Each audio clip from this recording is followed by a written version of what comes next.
we've had nothing but Diana's misery and Diana's loneliness and Diana's side of the story. We've heard her say how Charles is a bad father, how he's a bad husband, he's uncaring.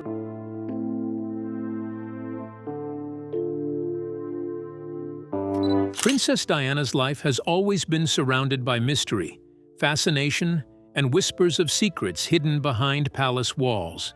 But decades after her passing, new technology was used to scan the very room where she once found solace, her private bedroom.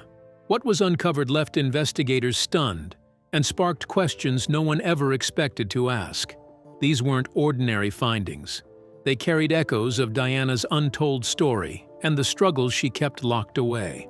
What shocking discovery was hidden within Diana's most personal space all along?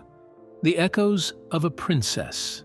Kensington Palace has long been more than just a royal residence. For decades, its red-bricked exterior and ornate windows have stood as a backdrop to both grand ceremonies and whispered scandals. But among the many rooms within its historic walls, one held a particularly magnetic aura, the private bedroom of Princess Diana. It wasn't just a chamber. It was a mirror of the woman who came to be known as the People's Princess. Every inch of that space carried the contradictions of her extraordinary life. Dazzling yet vulnerable, adored yet isolated, regal yet heartbreakingly human. In the early years, the room reflected the glow of fairy tale beginnings. Newly married, Diana's quarters became a stage for glamorous moments. The arrival of designer gowns, the rustle of silk as stylists prepared her for dazzling public appearances, and the scent of fresh bouquets delivered daily as tokens of admiration. The bedroom shimmered with symbols of prestige. Yet, behind closed doors, that very same space bore the quiet weight of tears shed in solitude. It was where Diana retreated after the pressures of relentless public scrutiny, where she confronted the loneliness of a marriage unraveling under the shadow of betrayal.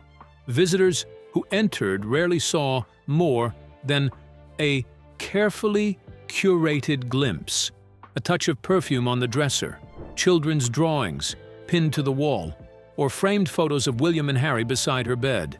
But those intimate details spoke louder than any official portrait. They revealed a woman who wanted nothing more than to be a loving mother, even as the world expected her to play the flawless princess. The room became both sanctuary and prison, a refuge where she found fleeting moments of peace, yet also a cage that reminded her of how little freedom she truly had. Over time, her bedroom at Kensington grew into a kind of legend. To the public, it was imagined as a place of secrets, a space where Diana's unspoken struggles unfolded away from the cameras. For those close to her, it was a place where she was simply Mummy, reading bedtime stories to William and Harry, tucking them into bed before stepping back into the storm of royal life. The contradictions lingered in every corner, velvet curtains that blocked the outside world, yet could never silence the echoes of turmoil within. This is why any discovery in that bedroom carries a weight unlike any other. It isn't just about uncovering objects, but about confronting the private truth of a woman who lived under the brightest spotlight of the 20th century. Each artifact, each letter, each trace of her presence has the power to reshape how history remembers her. To step into that room, even decades later, is to stand in the presence of both love and loss, glamour and sorrow, resilience and fragility. And yet who could have imagined that modern technology, tools Diana herself never lived to see, would one day pierce through those walls and reveal what time, silence, and secrecy had long concealed. So what exactly was uncovered in Diana's private space? Stay with us, because the next chapter begins to peel back the first layers of mystery.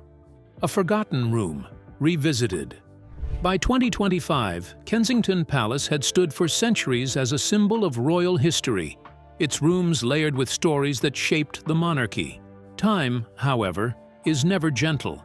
Cracks in the ceilings, aging plaster and fragile foundations forced the estate managers to approve long-overdue renovations.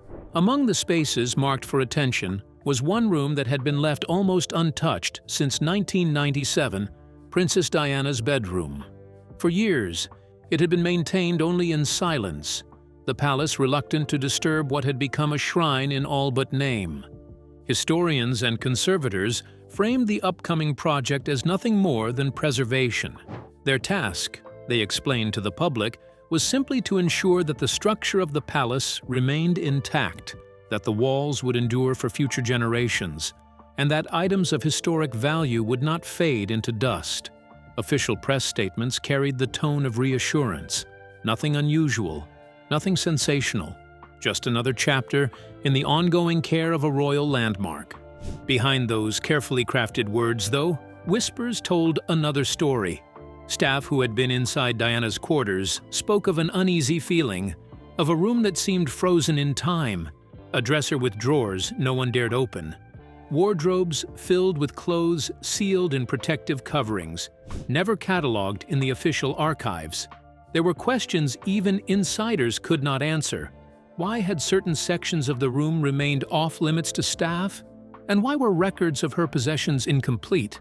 It was in this climate of unease that the decision was made to use modern scanning technology. On the surface, it was practical 3D imaging, and ground-penetrating scans would allow experts to assess the stability of the structure without damaging it. Yet for some within the palace, it was more than maintenance. It was a key that might unlock corners of Diana's world that had been deliberately kept hidden. The announcement of the scan was met with mixed reactions. For historians, it was an opportunity to learn more about a woman who remained one of the most significant figures of the 20th century. For palace officials, however, it carried risk. What if something was uncovered that reignited old controversies? What if Diana, even in absence, still had the power to disrupt the carefully managed image of the monarchy? Within the walls of Kensington, nervous glances were exchanged. A few senior courtiers reportedly pressed for the work to be postponed. Others insisted it must proceed. The public would not tolerate secrecy in an age of instant information. Outside, little was said, but those close to the palace knew this was no ordinary conservation project. Diana's bedroom, untouched for nearly 3 decades, was about to be examined in ways no one could have imagined during her lifetime. Every beam, every panel, every corner would soon give up its silence. But what if those walls had been guarding more than dust and memories all these years? Could technology reveal secrets even the palace had tried to forget? Stay tuned to find out. The first anomalies. The day of the scan arrived with an air of anticipation that felt more like a vigil than a technical procedure. Conservators, engineers, and palace officials gathered in hushed tones as the scanning equipment was wheeled into Diana's bedroom. Unlike traditional preservation work, this was a step into the unknown. The devices, capable of mapping every crevice with millimetric precision, would see what the human eye had overlooked for nearly 30 years. As the low hum of machinery filled the room, silence fell upon those present, as if they understood that this moment could change the narrative of Diana's story forever. The experts held their breath as the scanner's readings were translated into tangible action. Beneath the gilded wallpaper and polished wooden furniture of Diana's preserved Kensington Palace bedroom, hidden cavities had appeared like ghosts on the digital imaging screen. What at first looked like irregular architecture revealed itself to be deliberately crafted spaces. When the conservators carefully opened one of these concealed panels, the air grew heavier, as though decades of silence had been disturbed in an instant. Inside lay a small compartment untouched since the 1990s. Dust clung to the contents, but the objects themselves radiated a presence that felt almost alive. The first item lifted into the light was a rosary. Delicate, worn from use. The silver cross dulled, yet dignified. It was recognized almost immediately as the rosary gifted to Diana by Pope John Paul II. To see it hidden here, rather than displayed with her well-known possessions, suggested it had been a source of personal comfort during private hours of turmoil. For those in the room, it carried the weight of prayers whispered in loneliness, faith clutched in moments of despair. Beneath the rosary rested a neat stack of envelopes, their edges yellowed with time. The handwriting on the front was unmistakably Diana's, slanted, elegant, yet tinged with urgency. Each letter was carefully folded as if she knew they were not meant for the eyes of courtiers or archivists, but for a future that would eventually demand truth. Though the words were not read aloud in that moment, fragments caught the eye. References to constant watching, mentions of "my boys must know," and chilling notes about those who profit from charity in shadows.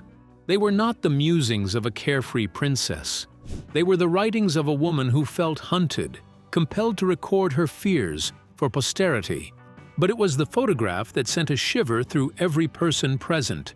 Hidden beneath the letters, it appeared at first to be just another family keepsake. Yet as the photo was unfolded, gasps rippled across the room.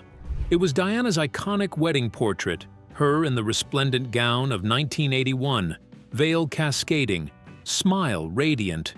But the image had been deliberately torn down the middle. Prince Charles was gone. Only Diana remained.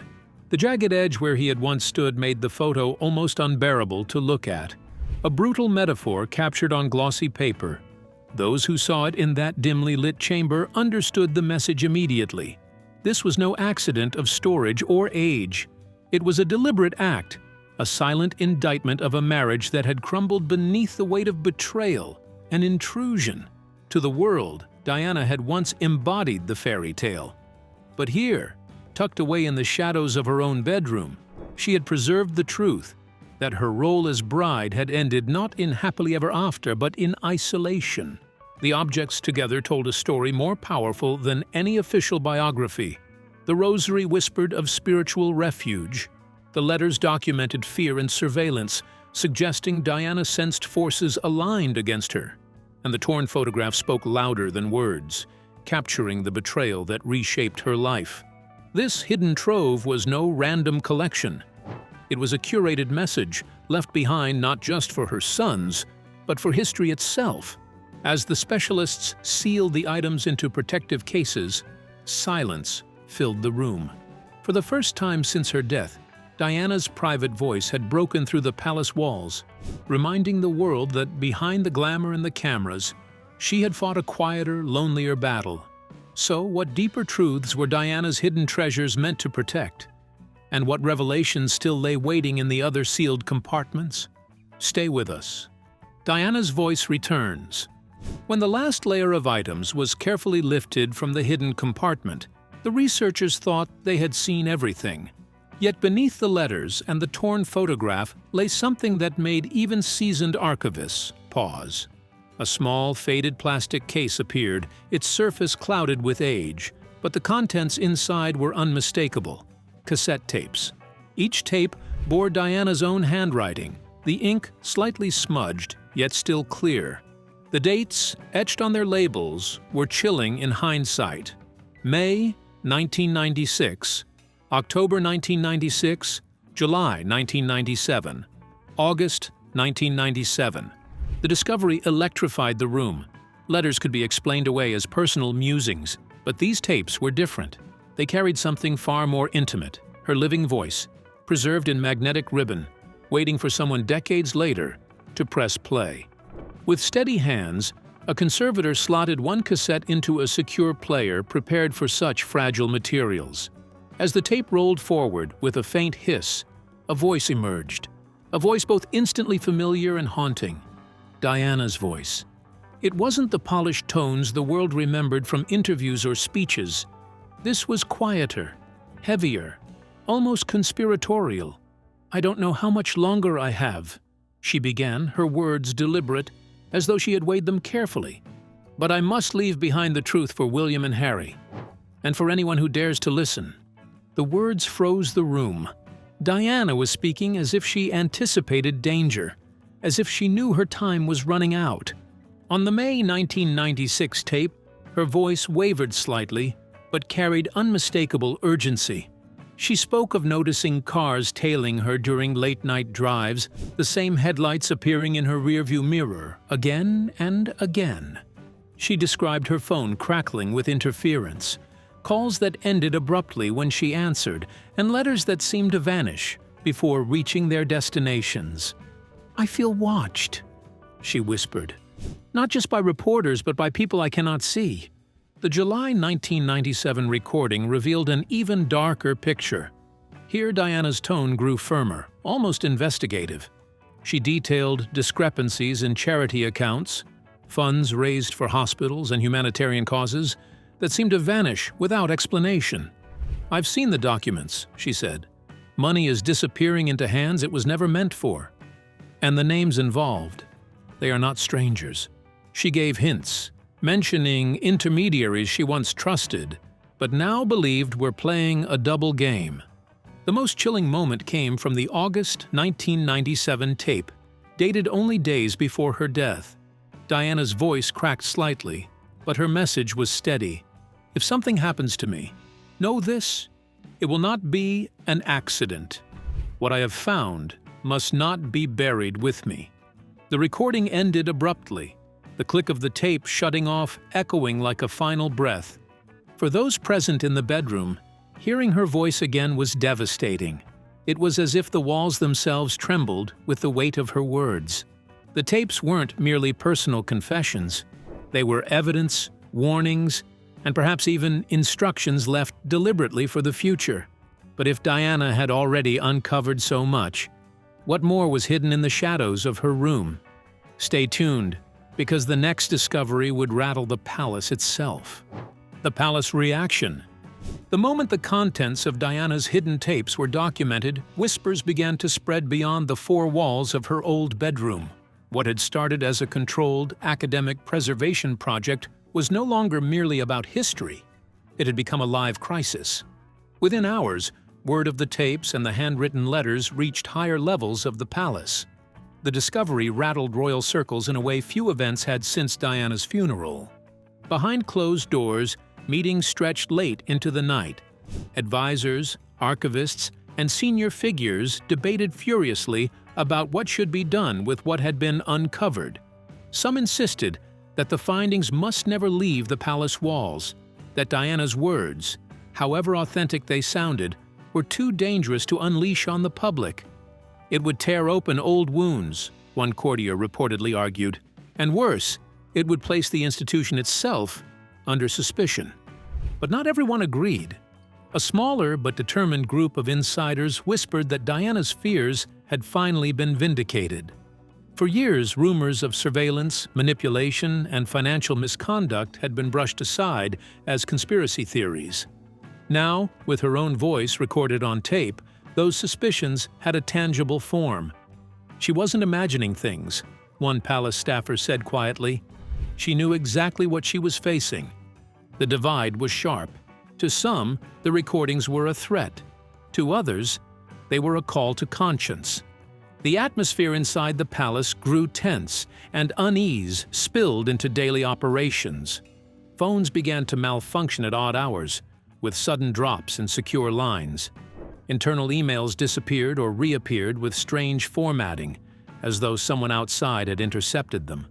Security cameras blinked off unexpectedly. A courier reported that sensitive packages were opened before delivery. Each incident echoed Diana's warnings from decades earlier, warnings that she herself had recorded on those tapes. The sense of being watched, of shadows moving just beyond sight, spread like a chill through the corridors. For older courtiers, it felt like history repeating itself. For younger staffers, it was a revelation. Diana's shadow enemy, as she once called it, might never have vanished. If anything, it may have only grown more sophisticated in the years since her passing. Meanwhile, the discovery of the torn photograph and the letters weighed heavily on senior royals. The image of Diana deliberately removing Charles from her wedding portrait was seen as more than personal anger. It was an indictment of the monarchy itself. Combined with her taped suspicions, the effect was incendiary. If this becomes public, one advisor warned, it won't just be about Diana's fears. It will be about who allowed those fears to go unanswered. Prince William and Prince Harry, though not directly involved at this early stage, were briefed discreetly. Accounts suggest their reactions were deeply emotional. For William, The tapes reopened a wound he had tried to heal quietly for years. For Harry, it confirmed much of what he had long suspected about the forces surrounding their mother. Yet both were bound by duty and circumstance, unable to speak freely. Their silence, however, only deepened speculation among those closest to the investigation. By the end of the week, the palace stood at a crossroads. Should the tapes be locked away once again, sealed as dangerous relics of the past? Or should they be acknowledged, risking scandal but finally giving Diana the vindication she had never lived to see? The choice was far from simple. For every step toward transparency, the palace risked inviting scrutiny into decades of silence. For every move toward suppression, they risked proving Diana right, that her voice had always been suppressed by unseen powers. And so the question loomed heavily in every chamber of Kensington and beyond. Was the palace facing nothing more than ghosts of the past, or had Diana's unseen enemies survived her? Stay with us, because what happened next left the outside world reeling. The public awakens. It was inevitable. Secrets of this magnitude could not remain confined within palace walls.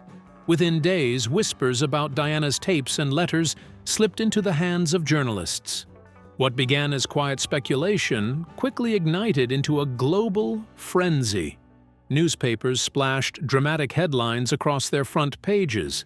Diana predicted her fate, lost tapes of a princess found, and the bedroom that spoke. Television networks devoted entire segments to the revelations, with pundits arguing heatedly over what the discoveries meant for the monarchy. Social media became a wildfire. Hashtags like #DianaSpeaks, #BedroomSecrets, and #WhatSheKnew trended across continents. Millions of people who had grown up admiring Diana now felt as if her voice had returned to them from beyond the grave. Yet the reaction was far from unanimous. Many saw the recordings as Diana's final testimony, her way of leaving the world undeniable evidence of her struggles and fears. To them, the tapes confirmed that she had been silenced too soon. Others, however, doubted their authenticity. Were the cassettes genuine, or could they have been fabricated? Why had they surfaced now, nearly 3 decades after her death? Skeptics accused the palace of staging a distraction, while conspiracy theorists claimed the revelations proved Diana's warnings had always been true. Caught in the middle of this storm were her sons, William and Harry. For William, who had carefully worked to shield his family and his role from scandal, the sudden exposure of his mother's private fears was devastating. He knew the public saw Diana as a saintly figure, but the rawness of her words brought back painful memories he had spent years trying to contain. For Harry, the revelations seemed to validate long-held suspicions about the darker forces surrounding the monarchy. Yet even he struggled with the weight of his mother's voice being dissected on every news program, every social feed, every podcast. What had once been deeply private grief was now a public spectacle, replayed and reanalyzed endlessly. The world debated Diana as if she were alive again, while her sons quietly shouldered the burden of her voice, rising from the shadows. But if the public had only just awakened to Diana's hidden truths, what would happen when the deeper implications of those tapes came to light? Stay tuned. The storm was only beginning. The legacy questioned. As the dust settled from the media storm, a different conversation began to take shape, one less about scandal and more about history itself. Scholars, biographers, and royal experts were suddenly forced to reassess Diana's legacy in light of the discoveries unearthed in her scanned bedroom. What had once been considered the private sanctuary of a troubled princess was now redefined as a chamber of carefully planted truths. The letters, the torn photograph, the rosary, and most hauntingly, the tapes, did not appear to be random keepsakes hidden away in secrecy. To many analysts, they looked deliberate, like pieces of a puzzle left for someone in the future to solve. She wasn't only a victim of her circumstances, one historian remarked on live television. She was a strategist, Diana understood that her words might be suppressed in her lifetime, so she ensured they could not be erased forever. Her bedroom, revealed through advanced scans, had become more than a preserved relic of royal life. It had become a vault of warnings, memories, and accusations. Every object seemed to carry a message. The photograph with Charles's image ripped away symbolized betrayal. The rosary reflected her need for strength. The notes described surveillance and danger. And the tapes were her voice, echoing across decades, declaring that her suspicions were not figments of imagination, but clues to forces that operated in the shadows. Experts began to call it Diana's insurance policy, a way of protecting her truth against the silence of institutions more powerful than herself. By hiding these items in her private quarters, she ensured that one day, with the help of technology, they would surface. The scan of her bedroom had not just uncovered forgotten artifacts, it had reframed Diana as a woman who foresaw that only the future would vindicate her. This perspective shifted the global conversation. Diana was no longer portrayed solely as the tragic princess trapped in an unhappy marriage or the victim of a fatal crash in Paris. She was seen as someone who had actively left behind coded testimony, anticipating that one day the world would listen. But if her bedroom was designed as a vault of secrets, how many more of Diana's truths remain hidden, waiting for the right moment to be uncovered? Stay with us, because the final revelation may be the most haunting of all. What remains unseen. The scan of Diana's bedroom had already revealed more than anyone could have expected. Letters, a torn photograph, a rosary, and those chilling tapes that carried her voice beyond the grave. Each artifact told a story of betrayal, resilience, and foresight. Yet as experts reviewed the findings, a lingering question remained. Had the scans revealed everything, or had Diana left even more behind, waiting for another time, another discovery? The very act of concealment suggested intention. Diana had not simply hidden trinkets. She had curated messages, as if preparing for an audience in the future who would one day need to understand what she endured. But the scan, as advanced as it was, may not have uncovered the full picture. Digital imaging had exposed cavities in the walls and floorboards, yet some areas remained inaccessible without physically dismantling parts of the room. Conservators hesitated, wary of damaging what had been preserved for decades. What if more notes, photographs, or recordings were still sealed away just beyond the reach of technology? Historians argued that the discoveries were likely fragments of a larger narrative. The letters hinted at wider networks of corruption, but never fully named them. The tapes spoke of surveillance and financial manipulation, but cut off abruptly, leaving questions unanswered. The torn wedding photo condemned a broken union, but did it also conceal a deeper meaning only Diana herself understood? These partial clues suggested that the truth Diana wanted the world to see might still be incomplete. For the public, the scan reinforced the enduring mystique of the woman once known as the People's Princess. She was no longer just the image frozen in charity photos or the tragic figure of a Paris tunnel. Through the artifacts hidden in her bedroom, she emerged as both witness and messenger, leaving a trail that pointed beyond her lifetime. Yet the possibility that more secrets remain, still buried in the shadows of Kensington Palace or elsewhere, is what continues to haunt both experts and admirers. The scan revealed what Diana clearly wanted the world to find, but it also left behind silence, gaps that may never be filled. Perhaps that was Diana's final act of defiance, ensuring that decades after her passing, she would still command the world's attention, not through spectacle, but through mysteries that refuse to die. What remains unseen may be as powerful as what has already been uncovered. So, what do you think Diana truly wanted the world to see? Her sorrow? Her courage? Or a warning we've only just begun to understand? We'd like to hear your thoughts. Don't forget to like and subscribe.